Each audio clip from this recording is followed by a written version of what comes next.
Notre travail au quotidien, ça va être de préconiser des stratégies d'allocation d'actifs à destination des clients, en respectant évidemment leur niveau de risque et également en veillant à la conjoncture économique au niveau des investissements. Alors, il s'agit également d'analyser des contrats existants et de préconiser éventuellement des arbitrages. C'est bien souvent des contrats qui ont été ouverts il y a quelques années, sur lesquels peu d'actes de gestion ont été réalisés. Donc l'objectif du service allocation d'actifs, c'est de rééquilibrer les classes d'actifs dans le portefeuille pour optimiser le couple rendement-risque du client final.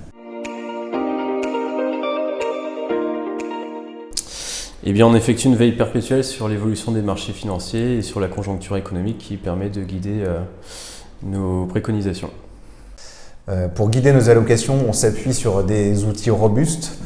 Cantalis, évidemment, qui est connu par un grand nombre de CGP, mais également un outil moins connu qui s'appelle Aptimum, qui est utilisé par les grands gérants de fonds et qui a un contrôle de risque très poussé, ce qui permet de répondre à l'objectif fixé par le comité, c'est-à-dire éviter les sorties de route pour les portefeuilles qu'on préconise. L'outil APT analyse l'ensemble des fonds cotés dans le monde, ce qui nous permet d'avoir une grille de lecture très efficace et synthétique de l'ensemble des fonds qu'on préconise ou qu'on est amené à préconiser.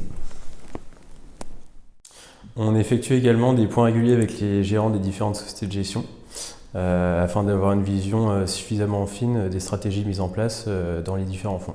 Le comité d'allocation trimestriel structure des portefeuilles modèles qu'on met à disposition des cabinets partenaires et ça permet ainsi de guider les allocations des CGP en fonction des 3 profils de risque, prudent, équilibré, dynamique. Le comité d'allocation tient également à jour des shortlists de fonds par classe d'actifs, donc ça peut aller des fonds actions aux fonds flexibles, en passant par des fonds obligataires ou encore des fonds de performance absolue.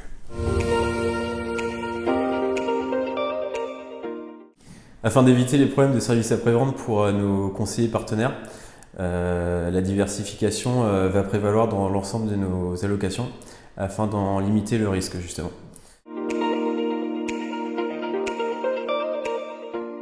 Mon fonds favori, moi, ça va être un fonds flexible, Ginger Active 360, fonds flexible européen du coup, qui a un fort billet value et qui a su durant toute l'année 2021 se démarquer.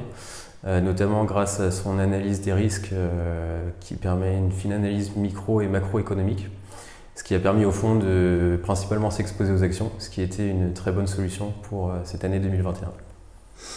Alors moi je vais avoir un choix plus prudent, même si j'aurais effectivement pu retenir celui de Timothée. Moi je vais plutôt porter mon attention sur le fonds Pictet Atlas de Pictet Asset Management, qui est le fonds le plus prudent de la société de gestion, qui a une belle expertise sur les thématiques. C'est un long short action internationale, ce qui est assez rare. On a plutôt l'habitude de voir des long short actions européennes.